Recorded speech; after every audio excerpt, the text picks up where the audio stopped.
नमस्कार दोस्तों, स्वागत है आपका एक बार फिर आपके अपने YouTube चैनल आर के सागर यूनिक स्टडी में। तो दोस्तों, आज की क्लास में सीटेट दिसंबर 2019 का एक और पेपर हम सोल्व करेंगे। इसमें जो संस्कृत का जो पैराग्राफ आता है उसको आप कैसे आसानी से सोल्व करेंगे, एक एक शब्द की संस्कृत की हिंदी समझते हुए आज की जो क्लास है मैं वो आपको कराऊंगा। तो चलिए देखते हैं आज की क्लास। और उससे पहले एक बात कि यदि आपने अभी तक हमारे चैनल को सब्सक्राइब नहीं किया है तो चैनल को सब्सक्राइब जरूर करें, बेल आइकन को प्रेस करें ताकि जो भी वीडियो अपलोड हो उसका नोटिफिकेशन सबसे पहले आपके पास आए। साथ ही यदि आपको वीडियो अच्छे लगे, समझ आए तो प्लीज़ वीडियो को लाइक ज़रूर करें और अपने साथियों में ज़्यादा से ज़्यादा वीडियो को शेयर करें। जो भी इस बार सीटेट एग्जाम देंगे, चाहे पेपर 1 चाहे पेपर 2, चाहे उन्होंने लैंग्वेज फर्स्ट में संस्कृत ऑप्शन में फिल किया है चाहे लैंग्वेज सेकंड में, तो दोनों की तैयारी हमारे यूट्यूब चैनल पर कराई जा रही है। तो आपको क्या करना है, आपको जो है इस वीडियो को जो है कंप्लीट वॉच करना है और ज़्यादा से ज़्यादा अपने साथियों में शेयर करना है। और बाकी जितनी भी मैंने क्लासेस कराई हैं, यदि आपने वो नहीं देखी हैं तो उन सब का लिंक आपको इस वीडियो के नीचे डिस्क्रिप्शन में मिल जाएगा। और सभी क्लासेस की मैंने प्लेलिस्ट बना दिया, प्लेलिस्ट में जाकर भी देख सकते हैं। तो चलिए शुरू करते हैं आज की क्लास। तो देखिए आज क्लास में जो संस्कृत का पैराग्राफ है ये है। तो देखिए ये निर्देश दिया हुआ है, अधोलिखितम गद्यांशम पठित्वा तदा धारित प्रश्नानाम 91 से 99 विकल्पात्मकोत्तरेषु उचिततमम् उत्तरम चित्वा लिखत। तो इस निर्देश में कहा गया है निम्नलिखित गद्यांश को पढ़कर उस पर आधारित प्रश्नों के 91 से 99 तक विकल्पों के सबसे उचित उत्तर को चुनकर या चयन करके लिखिए। चलिए आगे देखते हैं। विंध्य पर्वतमालाया, विंध्य पर्वतमाला के मध्य में या बीच में चित्रकूट नाम तीर्थस्थलम अस्ति। चित्रकूट नाम का जो तीर्थस्थल है, अस्ति का होता है, ठीक है। तो इसका अर्थ हो गया कि विंध्य पर्वतमाला के मध्य में चित्रकूट नाम का तीर्थस्थल है। अस्ति का होता है स्थानम इदम। तो जब स्थानम इदम की संधि विच्छेद होगी तो होगा स्थान जमा इदम। तो इसका अर्थ हो जाता है यह स्थान कोलाहल रहितम, यानी कि कोलाहल से रहित या शोरगुल से रहित या झगड़े से रहित प्राकृतिक सौंदर्य संपन्न अस्ति। प्राकृतिक सौंदर्य संपन्न है। तो इसका अर्थ हो गया कि यह स्थान कोलाहल रहित या शोरगुल रहित प्राकृतिक सौंदर्य संपन्न है। अत्र आगमनेन अत्र का अर्थ होता है यहाँ आने से, दर्शनेन च और देखने से आनंदाभूति, आनंद की अनुभूति होती है। चित्रकूटे साधनानि वनानि सन्ति। चित्रकूट में साधनानि नहीं है, सघनानि है, ठीक है। चित्रकूट में सघन यानी घने घने वन हैं। संति का अर्थ होता है, यानी ये बहुवचन के लिए प्रयोग किया जाता है, संति, और अस्ति एक वचन के लिए, ठीक है। तो इसका अर्थ होता है और उसका अर्थ होता है। तो चित्रकूट में सघन वन है, ठीक है। तो अब आपको समझ आ गया होगा इसकी हिंदी की जो विंध्य पर्वतमाला है उसके बीच में चित्रकूट नाम का तीर्थस्थल है। तो कहाँ है जो विंध्य पर्वतमाला है, जो चित्रकूट है वो कहाँ पर है, वो विंध्य पर्वतमाला के बीच में है, ठीक है। यह स्थान कोलाहल रहित है और प्राकृतिक सौंदर्य संपन्न है। यहाँ आने से और देखने से जो आनंद है उसकी अनुभूति होती है, ठीक है। अनुभूति जायते, इसका मतलब हो गया आनंद की अनुभूति होती है। और चित्रकूट में सघन वन है। क्लियर। आगे देखिए, आगे है अत्र बहवः। अत्र का अर्थ हो गया यहाँ, बहवः का मतलब हो गया बहुत सारे, निर्जर या झरने संति हैं, यहाँ बहुत सारे झरने हैं। सर्वत्रापि हरितिमा राजते, और सभी जगह जो उनकी सुंदरता है वो विराजमान है, ठीक है। सभी जगह सुंदरता उनकी विराजमान है। चित्रकूटस्य धार्मिकम सांस्कृतिकम च महत्वम विद्यते। तो चित्रकूट के धार्मिक च का अर्थ और सांस्कृतिक महत्व विद्यमान है, ठीक है। तो इसका अर्थ हो गया कि चित्रकूट का जो धार्मिक है और सांस्कृतिक महत्व विद्यमान है, ठीक है। जब किसी भी शब्द में आदर्श है और यह आता है, इसका अर्थ होता है का, की या के, ठीक है। तो जो वाक्य होता है उसके अकॉर्डिंग जो भी इसका अर्थ निकले आप वो निकाल लीजिए, ठीक है। तो चित्रकूट का जो धार्मिक और सांस्कृतिक महत्व वो विद्यमान है। कथ्यते यत्, कहा जाता है कि, कथ्यते का अर्थ होगा कहा जाता है, यत् का मतलब होगा यहाँ पर कि कहा जाता है कि सीता लक्ष्मणाया, कि जो सीता और लक्ष्मण है सह वनवासे काले, सीता और लक्ष्मण के साथ वनवास के काले कर दोगे समय में श्री राम यानी श्री राम 11 वर्षाणी 11 वर्ष, यावत का मतलब हो गया तक, 11 वर्ष तक, चित्रकूटे चित्रकूट में एव ही निवास कृतवान, में ही निवास किया। ठीक है, तो इसका अर्थ हो गया कि सीता लक्ष्मण के साथ वनवास के समय श्री राम 11 वर्ष तक, श्री राम ने जो 11 वर्ष तक चित्रकूट में ही निवास किया। ठीक है, तो इसका अर्थ होगा कि यहाँ बहुत सारे झरने हैं और सभी जगह जो सुंदरता है वो विराजमान है, और चित्रकूट का धार्मिक और सांस्कृतिक महत्व वो भी विराजमान है या विद्यमान है। कहा जाता है कि सीता और लक्ष्मण के साथ वनवास के समय श्री राम ने 11 वर्ष तक चित्रकूट में ही निवास किया। अब आगे देखिए, महर्षि अत्रि साध्वी अनुसुया च अत्रेव तपस्याम कृत्वा आत्मज्ञानम अलभेताम। तो महर्षि तो आप जानते हैं महर्षि, ठीक है। अत्रि, तो महर्षि जो अत्रि थे, साध्वी अनुसुया, और साध्वी अनुसुया, साध्वी जो होता है वो साधु का स्त्रीलिंग रूप होता है। ठीक है, साधु हो गया पुल्लिंग, तो स्त्रीलिंग होगा उसका साध्वी। तो साध्वी अनुसुया चय अर्थ हो गया, और अत्रैव यहीं पर, तपस्याम तपस्या कृत्वा करके, आत्मज्ञानम आत्मज्ञान, अलभेताम मिला। तो महर्षि अत्रि और साध्वी अनुसुया को यहीं पर तपस्या करके आत्मज्ञान मिला या प्राप्त हुआ। अत्र अनेकानि, यहाँ अनेक, दर्शनीयानि स्थलानि सन्ति, यहाँ अनेक दर्शनीय स्थल हैं। रामघट्ट मंदाकिन्या तटे रामघट्ट अस्ति। तो जो रामघट्ट है या रामघाट है मंदाकिनी, ठीक है, तट पर राम घाट है। तो यहाँ इसका अर्थ हो गया कि रामघाट मंदाकिनी तट पर रामघाट है। अत्र प्रायेण तीर्थयात्रिणाम समर्द भवति। अत्र का अर्थ होगा यहाँ प्राय तीर्थयात्रियों की, तो जो यात्री होते हैं, तीर्थ करने वाले जो यात्री होते हैं, ठीक है, उनकी समर्धक अर्थ होता है भीड़, बहुती भीड़ होती है। ठीक है, तो यहाँ प्राय तीर्थ करने वाले जो यात्री हैं उनकी समर्थ यानी भीड़ होती है। शाम काले, शाम के समय में, मंदाकिनी यानी मंदाकिनी नीराजन समय, नीराजन समय में, मनोरम दर्शन भवति। मनोरम का अर्थ होता है बहुत ही सुंदर। ठीक है, तो सुंदर या अद्भुत, जो भी आपको कहना हो कह लीजिए, दृश्यम भवति, तो मनोरम यानी कि सुंदर दृश्य होता है। तो शाम के समय में मंदाकिनी का जो नीराजन के समय में मनोरम या सुंदर दृश्य होता है। रामघट्टात, राम घाट से, ना अति दूरे मेव। अब यहाँ पर देखिए, नाति दूर मेव, जब इसकी संधि विच्छेद होगी तो होगा न जमा अति दूरम जमा एव। ठीक है, तो आपको समझ आ गया। न का अर्थ हो गया नहीं, अति का अर्थ हो गया अधिक या बहुत, दूरम का मतलब दूर, एव का मतलब ही। ठीक है, तो इसका अर्थ हो जाएगा कि जो रामघाट है उससे अत्यधिक दूर नहीं है। क्या दूर नहीं है? जानकी कुंडम अस्ति, तो जो जानकी कुंड है वो। ठीक है, तो इसका मतलब हो गया कि राम घाट से जो जानकी कुंड है वो अधिक दूर नहीं, और अस्ति का अर्थ हो गया है। तो इस तरह से आगे देखिए, आगे है वनवास से सीता अत्रैव स्नानम करोति स्म। वनवास में सीता अत्रैव यहीं पर स्नान करोति स्म करती थी। तो वनवास में जो सीता हैं वो यहीं पर स्नान करती थी। सघन वन मध्य, घने वन के बीच में, अनुसुईया आश्रम है विद्यते, अनुसुईया आश्रम विराजमान है। ठीक है, तो जो अनुसुईया साध्वी थी उनका जो आश्रम है वो भी कहाँ पर है? वो जो है सघन मध्य के बीच में। ठीक है, यानी घने वनों के बीच में अनुसुईया आश्रम विराजमान है या विद्यमान है।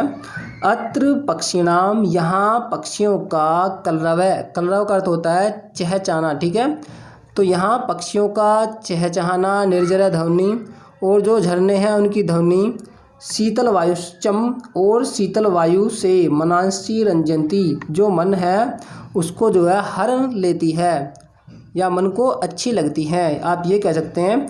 तो यहाँ पक्षियों का चहचहाना और जो झरने हैं उनकी ध्वनि और जो शीतल वायु है वे सभी के मन को क्या करती है? सभी के मन को आकर्षित करती है, या सभी के मन को हर कर लेती है ना। सभी के मन को क्या कर लेती है? हरण कर लेती है। सभी के मन को आकर्षित लगती है, सभी के मन को अच्छी लगती है, आप ये कह सकते हैं।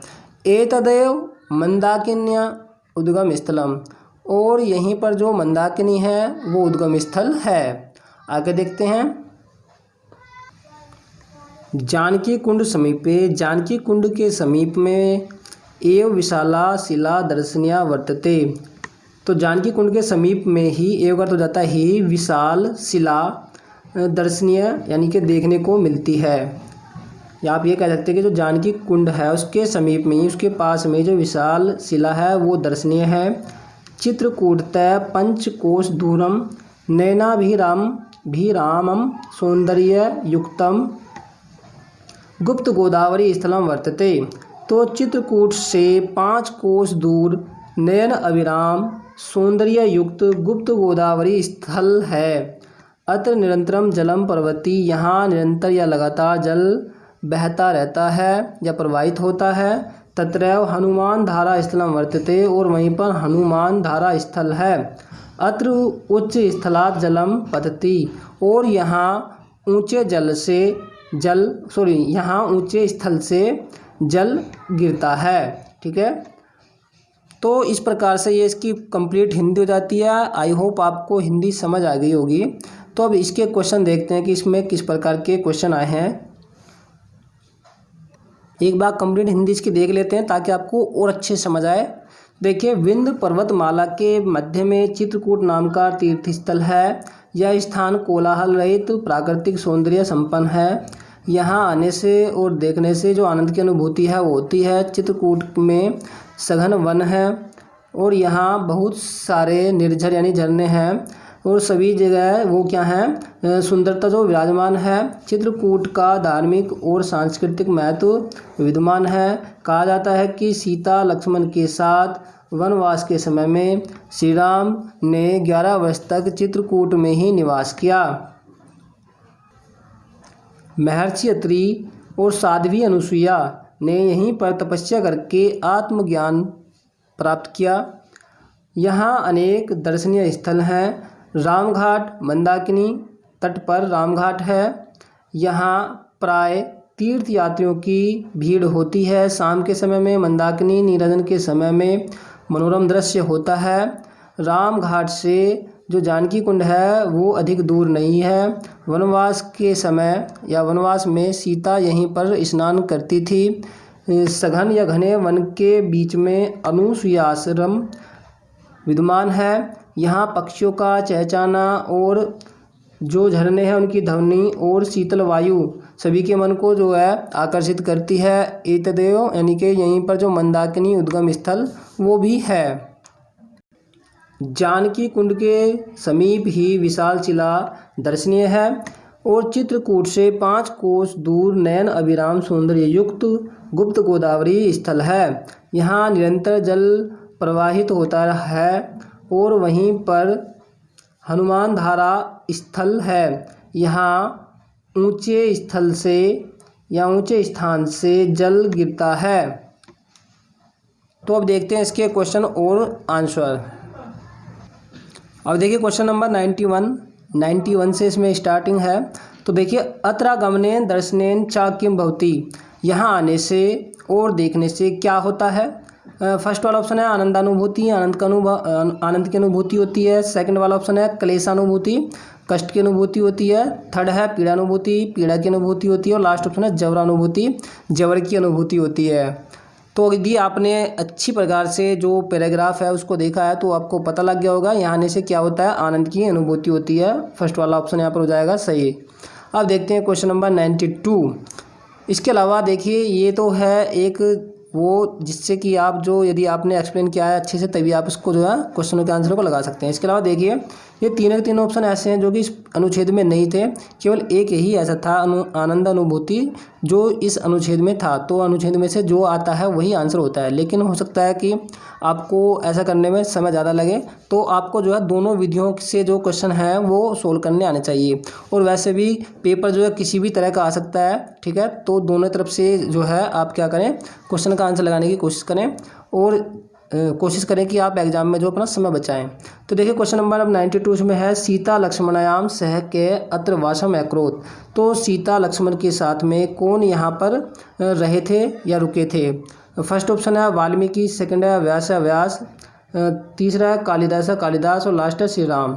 तो कौन सीता और लक्ष्मण के साथ में जो आश्रम में रुके थे, तो वो रुके थे श्री राम। तो आंसर कौन सा होगा, फर्स्ट वाला। आपको पता है देखिए, ना तो व्यास था इसमें, ना वाल्मीकि था, ना कालिदास था, इन तीन ऑप्शनों में से कोई सा नहीं था। इस बात को मैं कह रहा था कि जो 4 ऑप्शन होते हैं उनमें से एक ऑप्शन जो सही होता है वही जो ऑप्शन में होता है, बाकी 3 जो है बाहर से होते हैं, ठीक है। तो इस आधार पर आप लगा सकते हैं। इसके अलावा मैं जो इसे सोल्व करा रहा हूँ, वैसे पहले संस्कृत की हिंदी ट्रांसलेट कर रहा हूँ आपकी, तब इसे सोल्व करा रहा हूँ, ठीक है।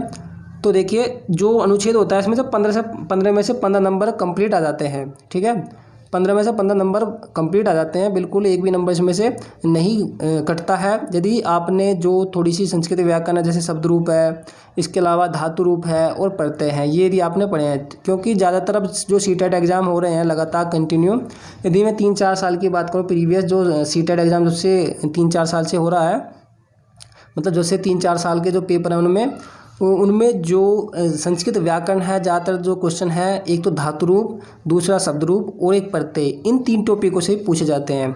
चौथा टॉपिक से जो है बहुत ही कम, कभी कभार 1-2 जो है या तो अलंकार से पूछ लिया जाता है या फिर समाज से, एक समाज से भी कभी कभी क्वेश्चन पूछ लिया जाता है।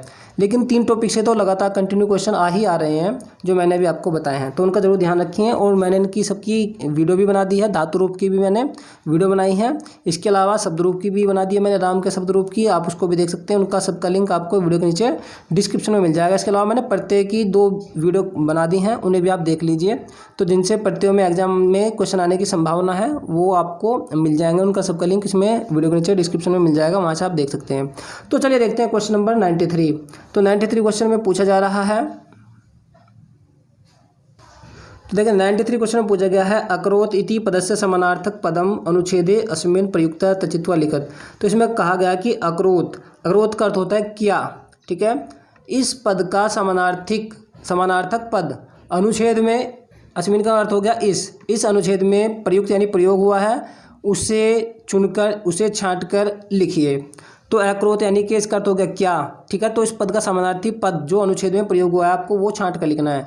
तो देखिए लिखितवान, इसका अर्थ हो गया लिखा, पीतवान, ठीक है, इसका मतलब हो गया पिया, कृतवान किया, पूरितवान पूरा किया, ठीक है। तो अकरोत का अर्थ होता है किया, तो कृतवान का अर्थ क्या होगा, किया, ठीक है। इसके अलावा आप जो ट्रिक है उसके माध्यम से भी इसे सोल्व कर सकते हैं, ठीक है। जैसे मान लीजिए किया इसमें कहा कि अकरोत इस पद का समानार्थी पद इस अनुच्छेद में प्रयोग हुआ है, उसे छांट कर लिखिए, ठीक है। आपको पता है कि इन 4 ऑप्शनों में से सिर्फ एक जो कृतवान है यही इस अनुच्छेद में प्रयोग हुआ है, क्योंकि इसमें कहा गया है कि जो समानार्थी पद इसमें अनुच्छेद में प्रयोग हुआ है वो समानार्थी पद आपको जो इसमें से चुनकर लिखना है। तो केवल कौन सा अनुच्छेद में प्रयोग हुआ है, सिर्फ कृतवान। बाकी आपने पूरा पैराग्राफ देखा है, ना तो उसमें लिखितवान था, ना पीतवान और ना ही पूरितवान। बाकी आप जो दोबारा से उसको देख सकते हैं, स्क्रीनशॉट लेकर देख सकते हैं कि इनमें से कौन सा था कौन सा नहीं।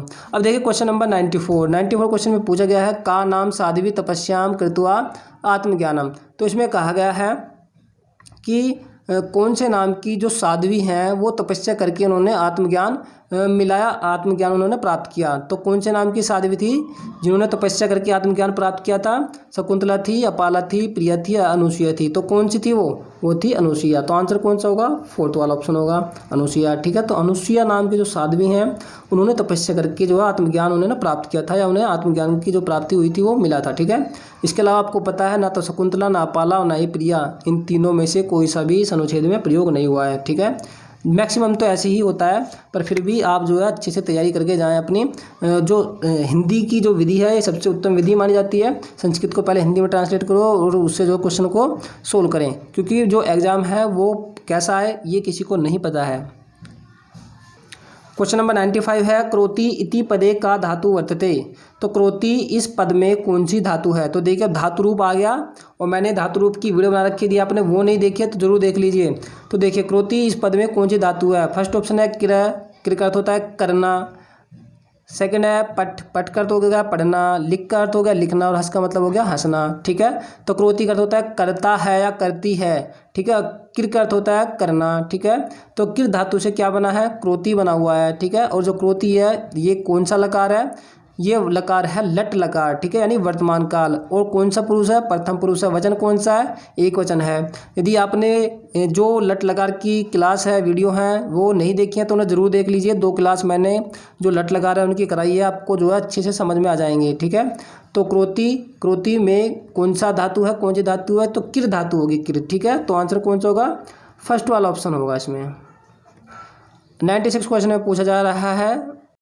तो देखिए 96 क्वेश्चन में है रंजयंती इति पदस्य एक वचने किम पदे भवति। तो इसमें पूछा गया है कि रंजयंती इस पद के एक वचन में कौन सा पद होता है।